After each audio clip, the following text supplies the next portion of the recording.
Well, thanks everyone for coming to the session's Offset's Continuing Role in New Market Growth. Privileged to have a fabulous panel here this afternoon. I want to do some just brief introductions so we can get right into some of the discussion. First of all, to my right is Rajinder Sahota with the California Air Resources Board. Rajinder is an Assistant Division Chief at ARB, and among her immense portfolio of responsibilities includes management of the cap and trade program, the state's AB-398 scoping program, and energy policy. So as you can see, Rajinder has a lot of downtime. To her right is Sheldon Zakreski from the Climate Trust. As their Chief Operating Officer, Sheldon takes responsibility over leadership of all of their credit acquisition programs as well as their carbon credit portfolio.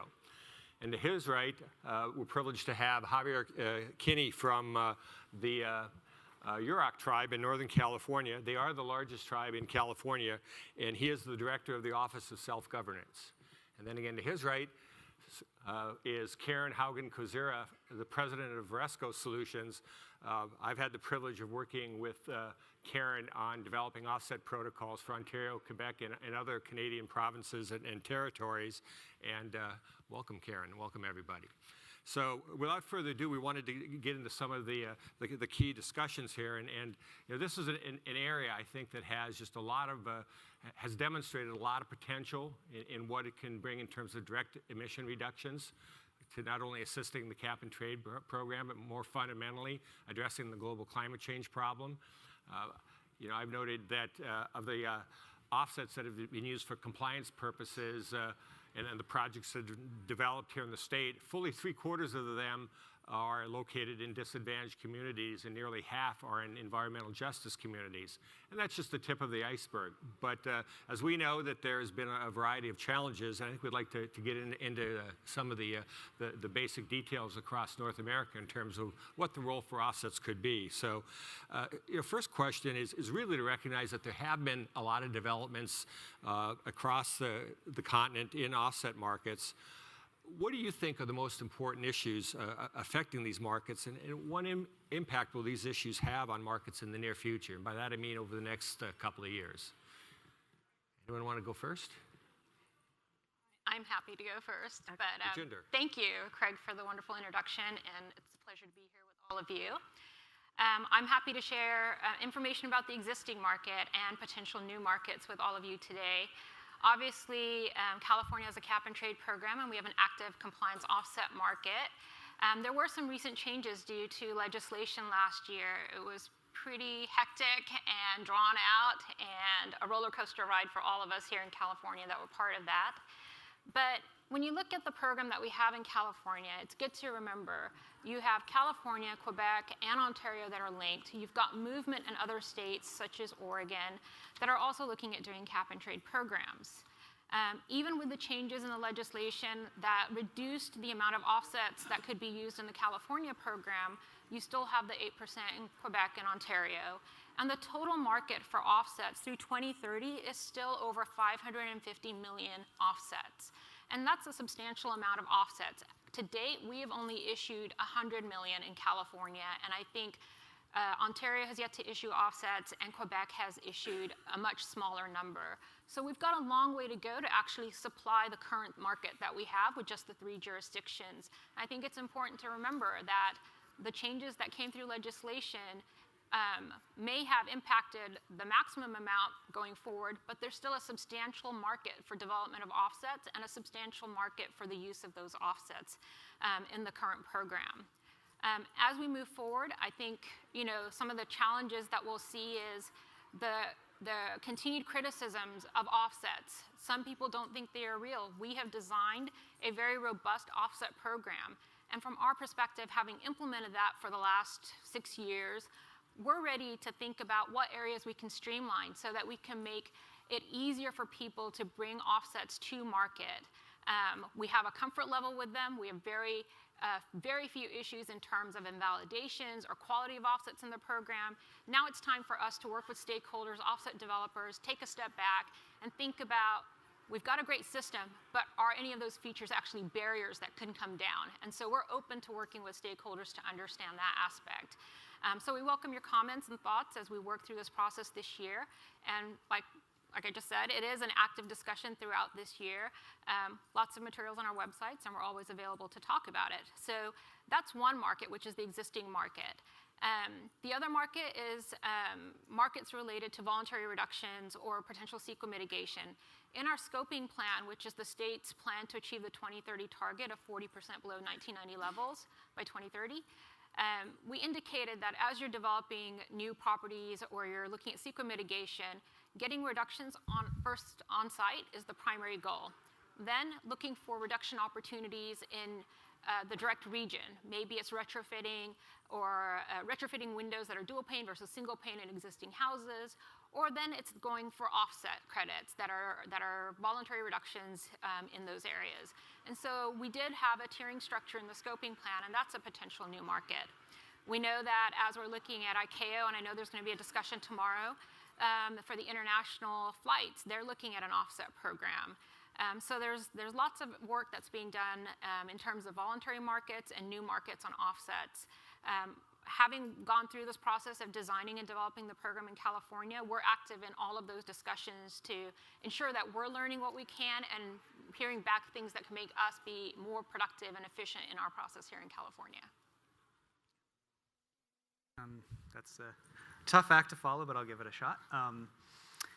Yeah, I think what we see, well, maybe I'll just sort of start out with a bit of an introduction. So, the Climate Trust has been around for 20 years, and it's interesting. I've been around for about half of that time with the Climate Trust, and it seems like the more things change, the more things stay the same. And where we see the same is a lot on the skepticism level. But when you kind of get to talk to folks who are skeptical and peel back some of the layers, you realize a lot of that skepticism is based around this concept of offsets of a very Wild West market.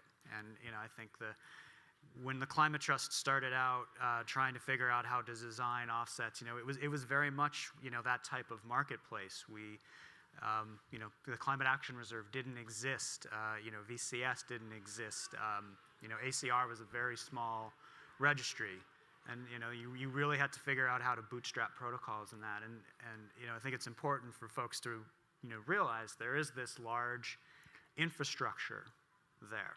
And I also think it's important for folks to realize is that as Rajinder noted, we've generated the system of California about 100 million offsets, and there's been a lot of other systems that have generated large numbers of offsets. And I think in order to keep going forward and creating new opportunities, a lot of times when you sort of structure markets initially, it has maybe the unintended consequence of sort of making it so only the more larger organizations with capacity or the larger projects are able to play in these markets. And so I think it's an encouraging sign, and I would agree that in California and other jurisdictions, it's important to look towards streamlining to kind of create some of that structure and that incentive so that we can take advantage of ways to bring scalable offsets from smaller projects, such like you might find on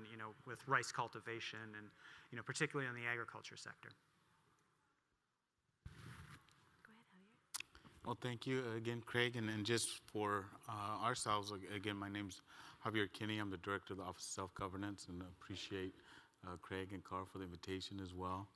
We also want to make sure in our cultural protocols, thank the Ohlone people as well, who are indigenous to this area, and we're guests as well. So we want to make sure and thank them.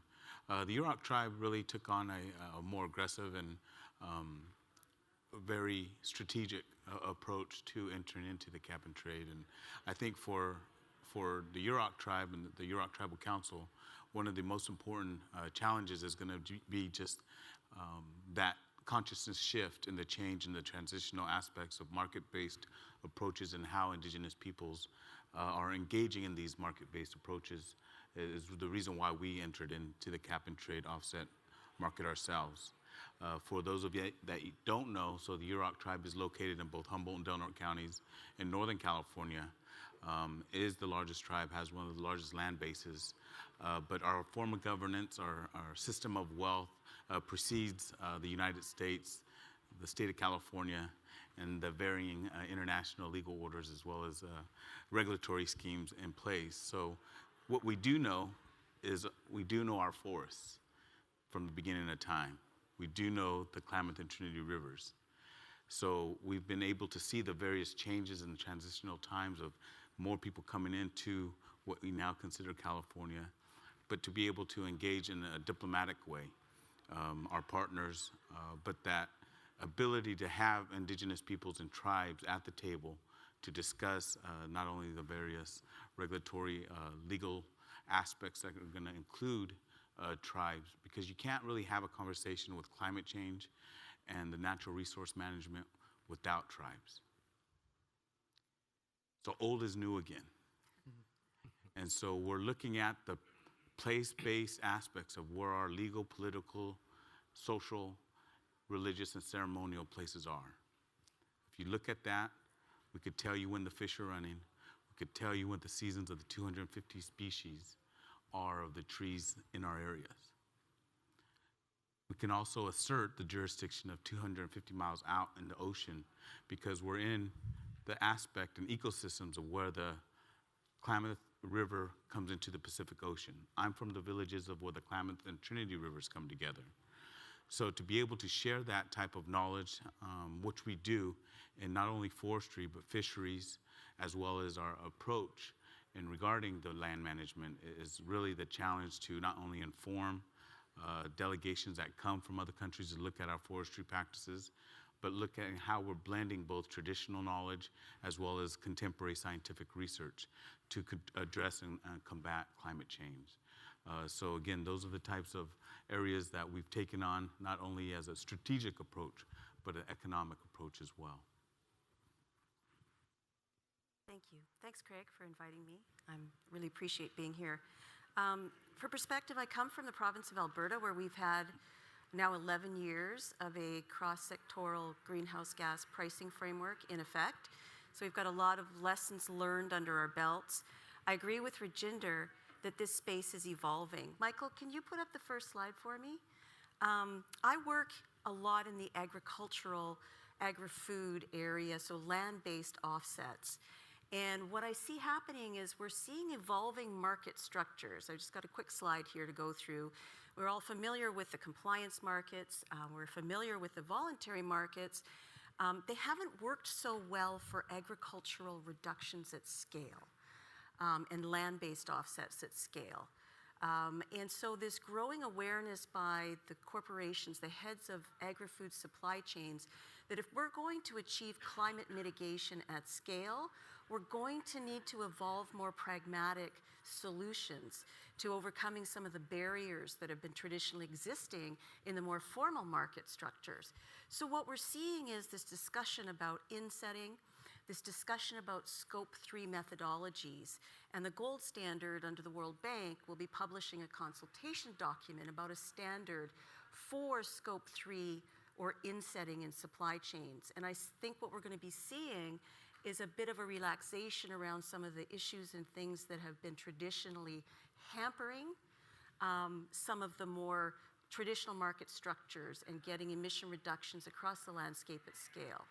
So those are the areas where I see it evolving, and I think it's going to be interesting as we move forward because we're going to have different, I think, accounting systems that we're going to have to deal with. It's going to be a bit confusing, I think, for some of the land managers and landowners out there as we start to, move forward with these different market structures. I'd like to follow up on that because I think that leads in an interesting direction where, as Rajinder pointed out, there is skepticism in some quarters about the use of offsets, but I think it's been demonstrated that they bring a number of strong environmental and economic benefits to various communities. And yet, Rajinder, as you noted, we've got about 100 million tons of uptake here in California. Within WCI framework, 550 million potential. So there's a long way to go there. what sort of steps are needed to encourage greater uptake of offsets for these investments in many communities? Do we need more protocols, or what sort of market steps do we need to make sure that various stakeholders out there are well aware of the investment opportunities that might arise? So from my perspective, may I go? Thank you. So for the California experience, it has been that many of our large emitting sources that are covered by the cap and trade program are located adjacent to communities that are disadvantaged communities. And there's been a historical distrust there about that business or that facility and what's coming out of the smokestack and what the local residents are being exposed to. They view offsets as a way to let that emitter off the hook from not having to actually reduce emissions and get co-benefits in air quality emissions. In order to address both of these issues, we had two pieces of legislation last year, and they're important. One was AB-398, which clarified the role of the cap and trade program and did reduce the offset usage limit post-2020. But then we also had AB-617, which is to go directly at the issue of air quality pollution and the exposure to residents that live near some of these facilities. And so there's a comprehensive approach to actually go back and address those historical concerns for these communities to make sure that they are getting clean and healthy air, but then acknowledging that sometimes climate policy may not be the right tool to get at those air quality issues. And when we think about climate policy and greenhouse gases, what we really are thinking about is offset projects outside the scope of the cap and trade program. These large emitting sources that are located in these communities, they're in the cap and trade program. Any reductions that they are doing are going to go towards their compliance in the program. There's going to be some limited opportunities for offsets in many of these urban communities because transportation, energy, manufacturing are all covered by the cap and trade program. So where we need to look is the land-based sector, or sources of emissions that are fugitive emissions and not covered by the cap and trade program.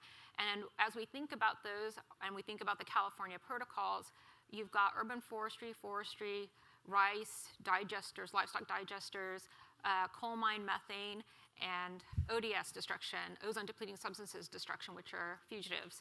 And we need to come up with a way to either maximize the use of those existing protocols, which goes back to my initial remarks about are there opportunities to streamline the process in the California program to make it easier for smaller companies to be able to participate in the offset program, or make it more streamlined so that you can get through the process early and you can monetize that work quickly so that you don't have this issue of upfront capital and you're waiting a while before you receive your credits. And so for us, it's maximizing projects and the protocols we have through efforts on our own side to streamline the existing program, and then working to identify new kinds of offset types, which probably will be in the natural working lands and fugitive space.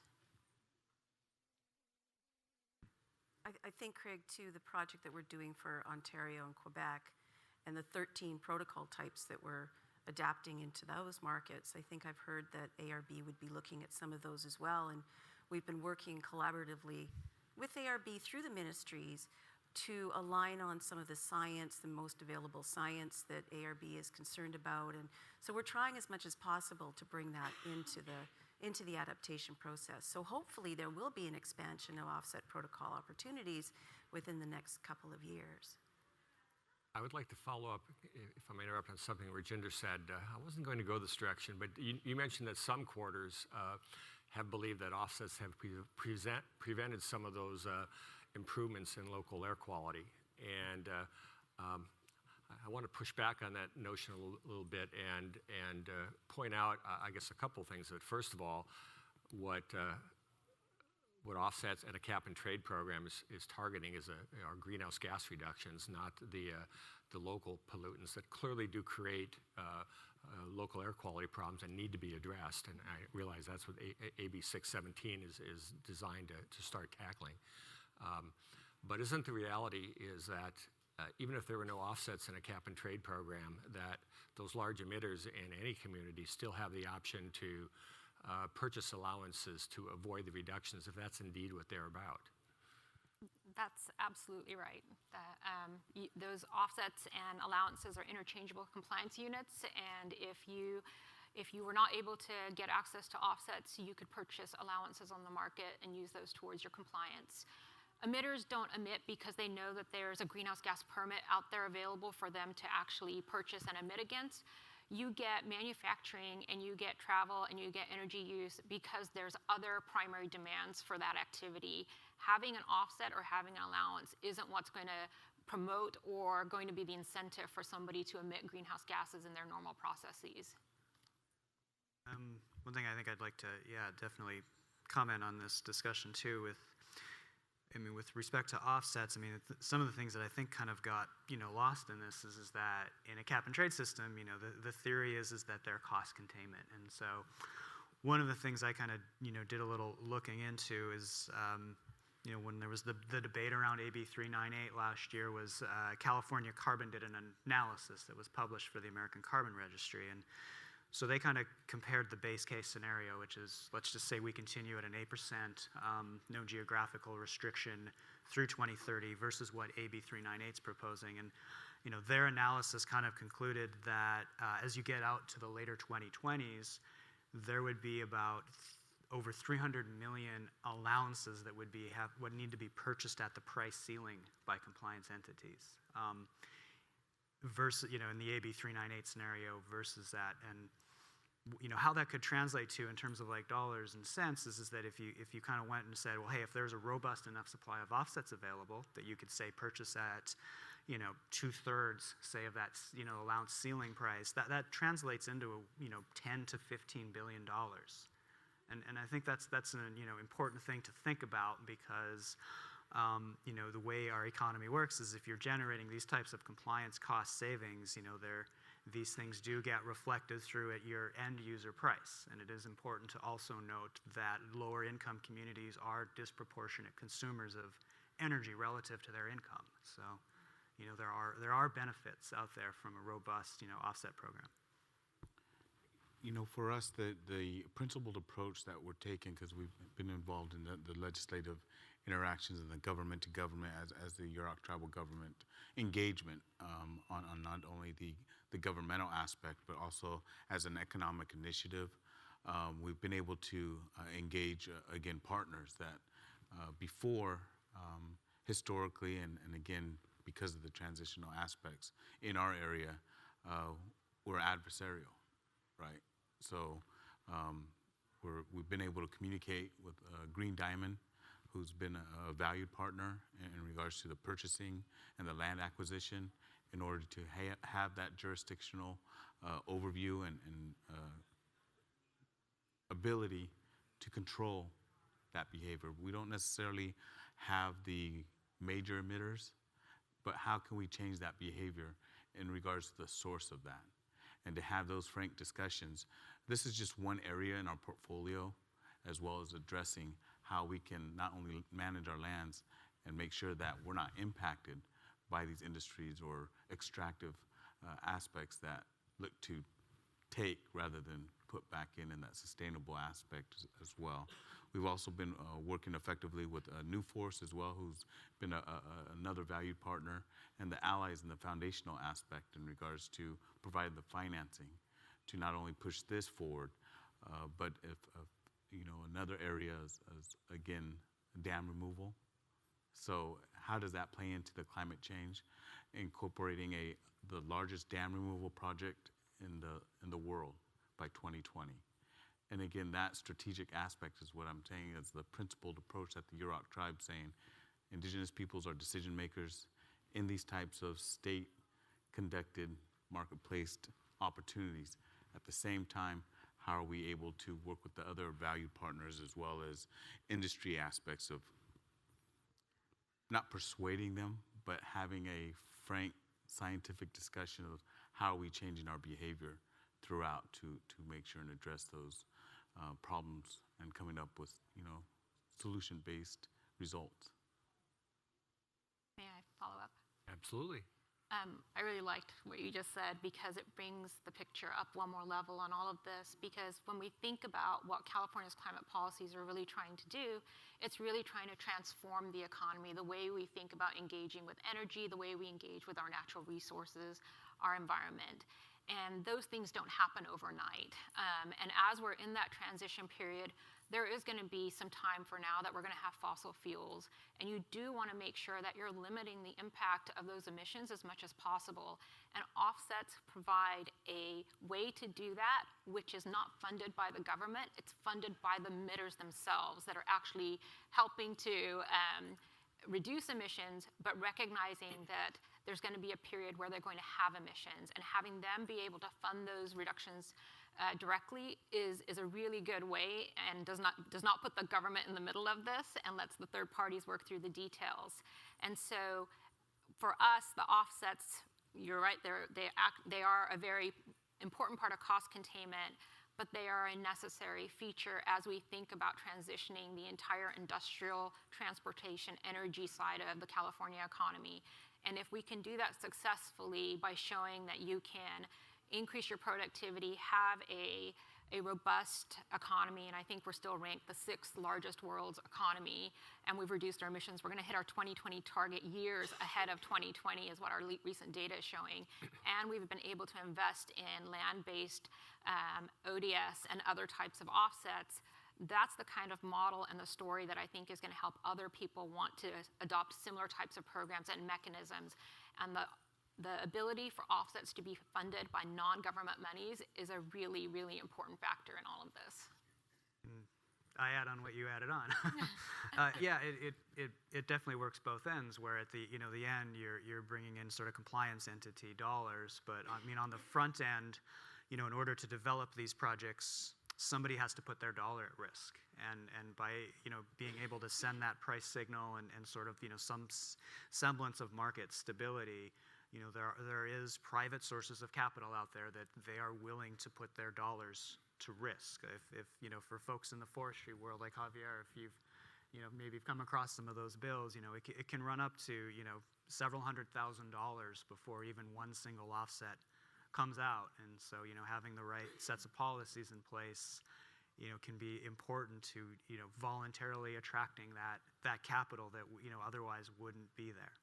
I heard the word stable policies, and I know that having gone through the last year and a half, we are hoping that the next period we have some stability in the cap and trade program and can continue to send those right signals.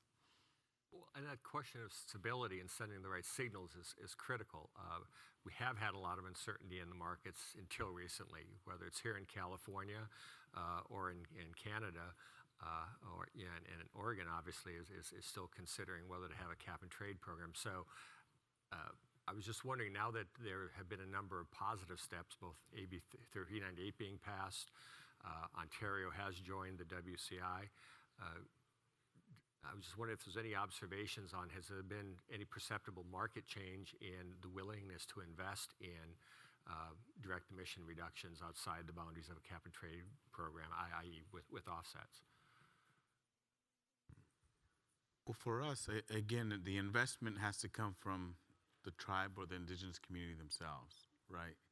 The respect and regard to understand, one, the historical experience, but then looking at how we can push not only the offset market forward, but other research-based aspects, other policy initiatives, but more importantly, the technical sharing of information, of how are these actions being felt by indigenous communities worldwide. So we've had delegates come to the Yurok Reservation, look at our forestry development, look at our forestry actions, look at our fisheries, look at our water policy. And that can be applied in theory as well to urban areas as a place-based understanding. Because when you're in a place, we're not going anywhere. And that's really what we've been trying to get out. And even though people really don't know about the Yurok tribe as much as we're trying to get out like opportunities like this to share our experience, I think moving that needle is going to be just as important as we move forward. I would say the incentives for us, on the good, the mere fact of an extension alone was positive, because suddenly we're sort of like, hey, we feel strongly that there's going to be a market here at least through 2030. You know, on the other side of the equation, when we look at our opportunities and we see opportunities that are outside of the state of California, suddenly we're back in this sort of uncertain world because nobody really knows going into the 2020s on we're going to create yet a new asset class of offset, if you will. You know, what is a DEB, you know, California carbon offset going to be priced at versus a non-DEB, you know, California carbon offset. So. You didn't want to call them DEBs. Yeah. Craig, I think there's a concern that there'll be a softening of demand for offsets if there's perhaps a surplus of allowances in the linked systems, or the fact that we're moving to the 4% cap. But in a session I was in yesterday, there was only like 50% utilization of the 8%. And so, Rajinder, as you pointed out, is there a way to expand the utilization of offsets, make maybe the middle compliance users more comfortable with offsets, because I think the smaller entities aren't buying as many, and maybe that's a bit of an extension and outreach. I know there's an offset coalition of 11 offset project developers who are talking to the smaller compliance entities and about options for increasing the utilization of offsets. So that might keep the demand going throughout that post-2020 period that isn't that different if you can increase the utilization. Do you think it's an uncomfortableness with the smaller entities for using offsets, or is it, frankly, they don't have the need right now? It's a good question, Craig. I don't know the answer to that. I got an opinion. Okay. I also have an opinion. I mean, I think, I mean, if, you know, we've engaged, you know, a different, subset of potential buyers. And I mean, I think when the market started, I think one of the things that's, you know, instantly scared the, you know, medium to small compliance entities away is one word: it's invalidation. They don't have the, you know, the capacity, the risk management systems to be able to say to their senior management that, hey, we could save $3 a unit, but the risk is that this thing could go away, and then 7 years later we're going to have to pay $20 to replace what we bought for $6. So the response is, well, let's just then buy an allowance for 10. Yeah, and I would agree that I think the invalidation risk that, or the invalidation requirements in the California program were set very rigorously just because there was so much initial skepticism. You know, this was being designed in 2008, 9, 10, and 11. People were coming over as experts to opine on the program that were familiar with CDM, the Kyoto offsets, and coming off the China HFC issue. And so having those people that were experts in CDM and had expressing concerns on CDM, the clean development mechanism, coming in, we went out with an approach that we called baby steps. We built the most rigorous system we could. We put in all of the traps that we thought we needed to put into it. But looking at the projects, having gone through the process of actually working with project developers, with verification, with the approved registries, we have more comfort with these offsets. We have more comfort with the process. And for us, it means looking at those opportunities to streamline the process, look for ways to narrow what we think are invalidations that are likely to happen, not likely to happen, so that there is more comfort with everyone around the use of offsets. And I agree, it is risk management for these companies. But as you think about the program post-2020, you know, getting to 2020 was a 15% reduction from business as usual levels. We're looking at a 40% reduction by 2030. That is a big, big reduction. When you look at the amount of allowances companies get for minimizing leakage, that is the amount of free allowances they get to protect trade-exposed industries, that drops by almost 50% for everyone between now and 2030. So that utilization or the opportunities for folks to use offsets actually increases over time. And one of my points of being here was to say, I know that there's uncertainty and some uncertainty that we're dragging everyone through this year as we work through the direct environmental benefits, the definitions there, but there's still a market, and the size of that market is about 550 million metric tons through 2030.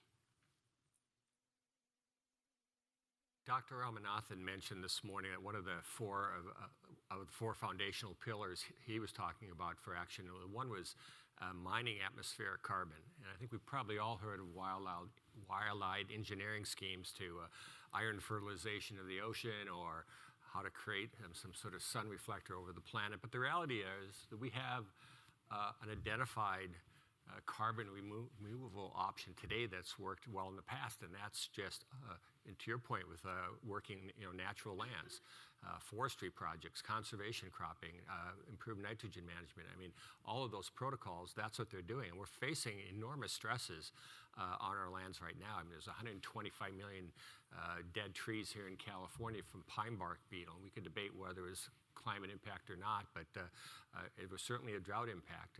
The boreal forests of Canada are under serious threat. I mean, there's a potential actually for an enormous carbon pulse into the atmosphere that we can ill afford. But the flip side of that is that we know how to invest in these options. We know how to invest in good husbandry of the lands if we want to do it. What incentives need to be provided to really go after that potential and begin to actually extract carbon from the atmosphere? I'll take that one, Craig. Michael, can you put up the slide, the slide for the second slide? So, no, the second one. No, back one. Maybe I should do it. The other one. That's it. Okay, so a lot of the work that I do is in land-based offsets. And the opportunity here, I think, is evolving fairly quickly because there's a growing recognition that we're dealing with small, dispersed land managers and landowners on the landscape, on working lands.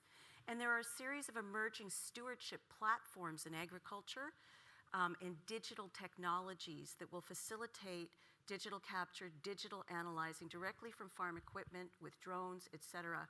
And so we're on the cusp of being able to build better monitoring, reporting, and verification systems and collecting the data that we need in robust ways to be able to bring forward land-based offsets. So in precision cropping and ranching, in 4R nutrient stewardship, in sustainable beef. But the recognition of, Sheldon, you talked about institutional investors, even the corporate supply chain investors that want to be able to move the needle on carbon and their goals that they've stated in terms of carbon reductions. We have to recognize that for land managers and landowners and growers on the landscape, the support platforms that are going to get us there are the technology service providers, are the certified crop advisors, are the people who work with growers and ranchers and farmers every day, and they collect data on behalf. So it's not just a data system we're looking at for an individual farmer. We're looking at a collaborative approach here on building platforms that we can have robust data collection, robust data management, and robust MRV systems that I hope will fit compliance grades so we can mobilize those sinks and build the biological bridge, Rajinder, that we need until we get rid of the fossil fuels. And I think there's a perfect opportunity here for partnerships, public-private partnerships, investments that will happen by the tops of these food companies and others in the land-based space. For us, if you break it down again, and I was fortunate to be with RAM and again the discussion yesterday with all the UCs, and for us, whether you're mining for gold or you're mining for water or you're mining for some atmospheric benefit, if you don't include tribes or indigenous peoples in those discussions at the offset, again, as we have senior water rights, as we have these aspects of these experiences, again, just to come back from just changing that consciousness of how we're thinking about approaching the trends. And I think it was the third parameters of the atmosphere I think he was talking about, and the climate change was the fourth.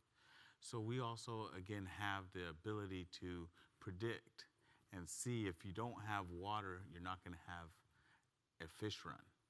And so when you have these direct livelihoods and lifeways of how we're conducting these types of explorations, you're going to spend more in the litigation costs and the other costs of, well, maybe we should have had these communities at the table to begin with. Environmental justice, I heard that dynamic panel earlier. You're all environmental justice individuals. The business models have to change to include those indigenous practices or those traditional knowledges in those parameters. If you don't, again, we're going to have the same conversation of who's being left out. And so, whether it's the state of California, whether it's the United States of America or even the United Nations, I think that's what we're pushing. And California has been receptive to that. California's been able to say, okay, we get it. We have partners that get that.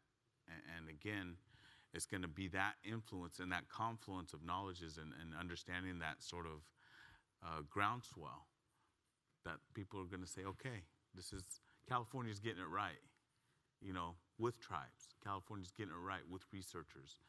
And again, this cap and trade offsets program will represent and reflect that. And aside from the awards, we're able to address that and again come up with concrete solutions that make economic sense. And I would just say, the Yurok tribe and you, Javier, have been an excellent example of how we've been able to work collaboratively with tribes in California. And then we know that you are now a partner with us in terms of climate diplomacy with other tribes and other indigenous groups around the world, not just even in the US.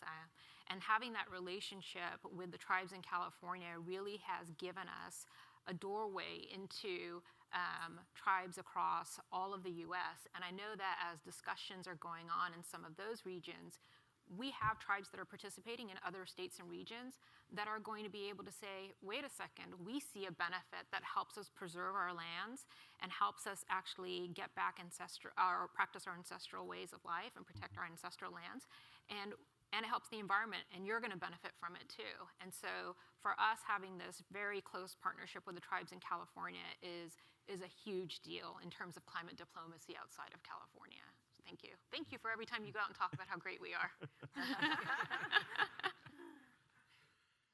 Could I, just maybe add on to what you're sort of referring to, with climate diplomacy. And just for those of you who don't know, the Climate Trust is based in Oregon, and so we've been pretty active the last couple legislative sessions as they've been, debating cap and trade. And one of the things that I think gets lost a lot in this discussion around offsets and location and whether they're in state and out of state is that one of the tools that California does have in this sort of climate diplomacy realm is an offset project. I've often heard of well, what benefit does a forestry project in Michigan benefit the people of California? And as somebody who is not in California, I can definitely say that the benefit is that suddenly there's a constituency in these states. And I know from Oregon, we do have a couple of California-based projects, and these folks were very important in terms of the debate that we had amongst other stakeholders and the legislatures to sort of say, hey,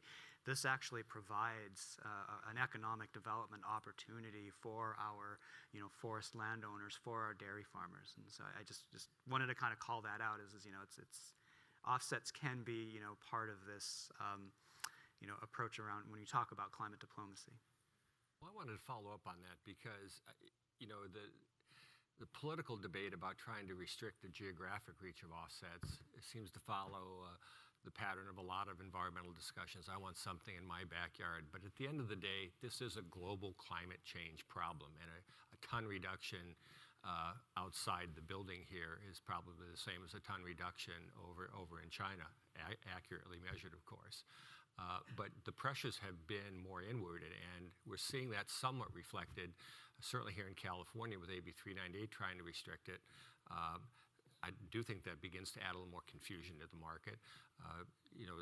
Some of the early discussions in Oregon have thought about adopting the same limits as California, and yet it seems to run counter to the notion of having an integrated system like the Western Climate Initiative. Everyone's trying to look inwardly. I'd like to look at the flip side of it in the terms of, yes, we've got targets to meet by 2030, but calculations I've done indicated, like for example, throughout the history of humankind, since we've been generating greenhouse gases, California's probably 12th on the list of the biggest emitter on the planet. And so we've pushed all of this climate pollution off onto the planet, and yet we're a lot of the discussion is focused about how to do reductions here. And it seems to me that are we not ignoring our moral and ethical obligation to take some responsibility for that historical record? Yes, states don't have state departments, but as you point out, Sheldon, offsets do allow investments elsewhere that do provide benefits to California. We all have to work together. Ultimately, as we try to build a larger coalition, hopefully those areas of focus around doing it only in my backyard will dissipate, but it's still a strong push right now. So I guess the challenge is, don't we really have an obligation to consider those reductions elsewhere, and how do we foster more action on that front? Well, for us, again, the inherent diplomacy is something that's key to who we are, right? But when you go somewhere, as I just sort of gave thanks coming here, you're a guest, right? You don't go to somebody's river and extract all the fish and then leave, right? And so I think the discussion has to be, one, we're not telling other indigenous brothers and sisters around the world, do what the Yurok tribe does. What we're indicating is, here's our experience. Here's the negotiations that happened. Here's how the communication flow went.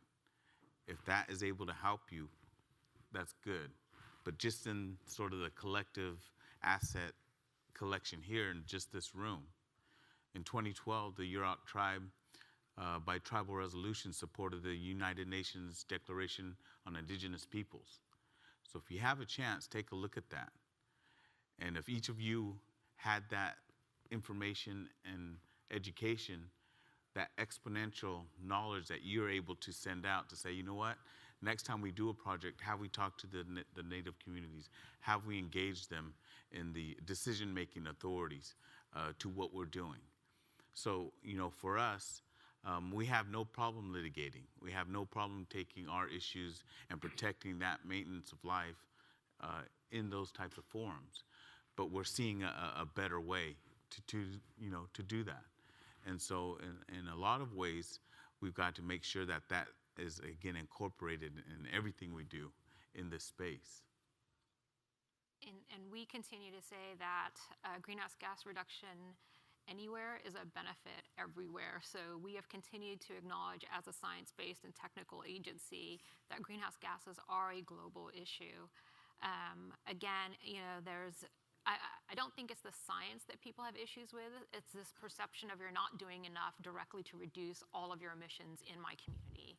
And that's something that we need to work through here in California. We're going to be doing that with AB-617. We do have a report due under AB-398, I think it's 2024 or 2025, to talk about with the legislature, how are we doing? Are we doing enough to minimize against leakage? And that is the movement of production from inside the state of California to elsewhere.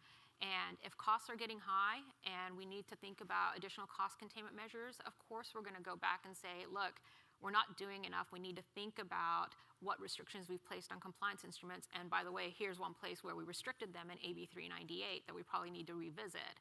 And so there are opportunities for us to make our way through this process.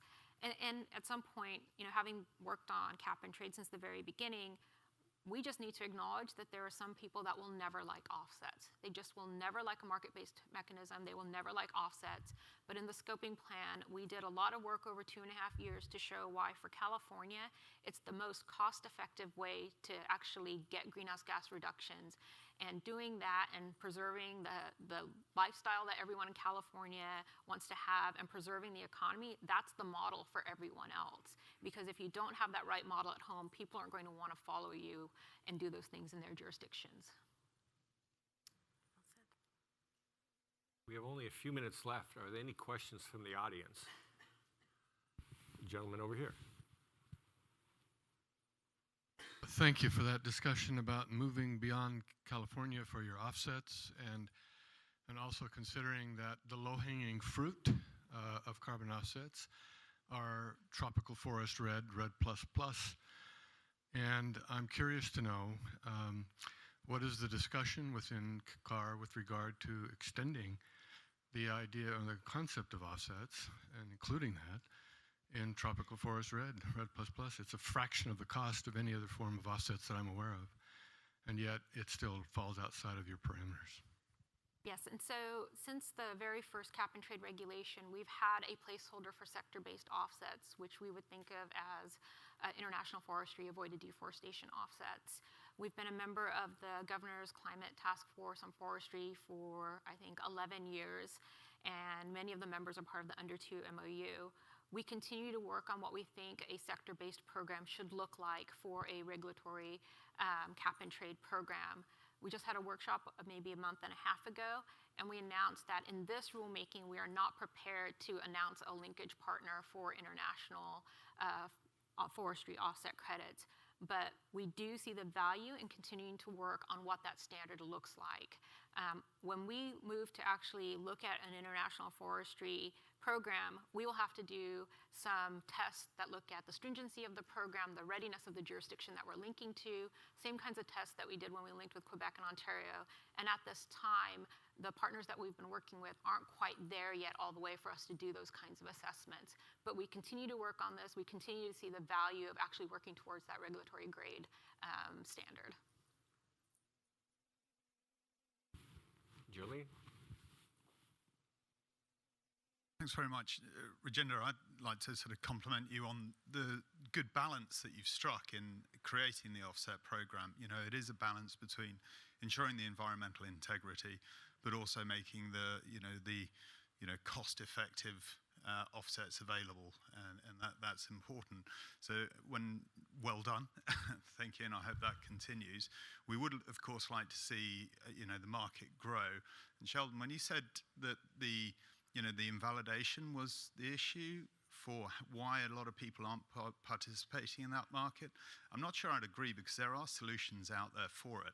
I think it's much more about the origination cost for compliance buyers. It takes a lot of effort to originate and contract for those offsets compared to buying a CCA, for instance. So would one of the options be, and would the ARB consider allowing those smaller compliance entities to trade their 4% or 6% cap with larger entities so they can maximize that use? So say, look, just saving 100,000, buying 100,000 tons isn't going to move the needle for me, but we could let X, Y, Z, who already have the origination capabilities, the contracting capabilities to do that, to take advantage of that benefit. That way you can make sure that that full 4% or 6% is used. That's a really good question, because under that kind of scenario, you would preserve in aggregate the limit on offsets across the total program. You're just moving where that offset is used. And I think that might run into the same issue with the disadvantaged communities and the communities that want to see more reductions. Julian, I don't know if you were aware of some of the marketing materials that were put out against the cap and trade program last year, but many of them listed the top 10 users of offsets, and I would agree they probably have the financial capability to start those origination costs. It's your large refiners, et cetera, in the state of California. And they tend to get a lot of attention in terms of what they are or aren't doing on site to reduce emissions on site. So from an environmental perspective, it works, but I think from an optics and political perspective, it probably isn't going to work right now.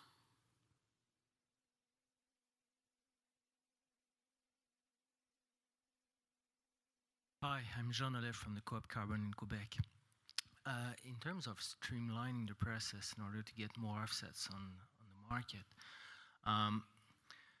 just start from the reality in Quebec. We have small farmers in comparison of what we have here in California. Now, on average, the farmers in Quebec are 10 times smaller than what they are in California. And well, as you've seen on the market, there are no offsets from Quebec on the market, almost none. Although we have a protocol in agriculture, nothing is happening in agriculture in Quebec. Why? Because the farmers are so small that they cannot, it's not worth for them to pay the transaction cost in order to get offsets on the market. So I guess that many small potential originators in California would face the same situation. would it be a possibility for CAR to envisage, for example, to help with aggregation through permitting, let's say, sampling, so that not each and every one farmer needs to go through a process of verification? And in fact, the verification process is costly, and this is what makes the economic benefits of reducing emissions absolutely nonsense for small farmers. So, just.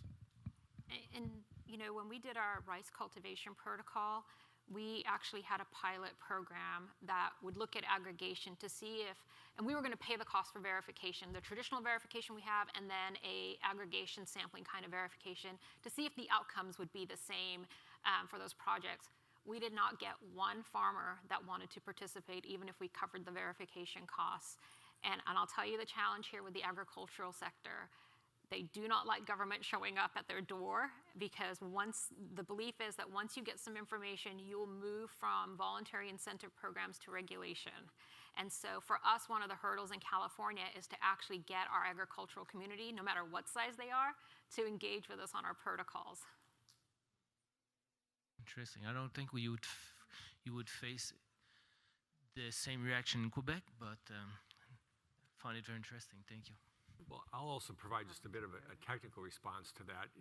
The general tenor of your question, that the cost of verification can be a significant barrier, particularly for smaller size project, I think cuts across a number of different emission source activities.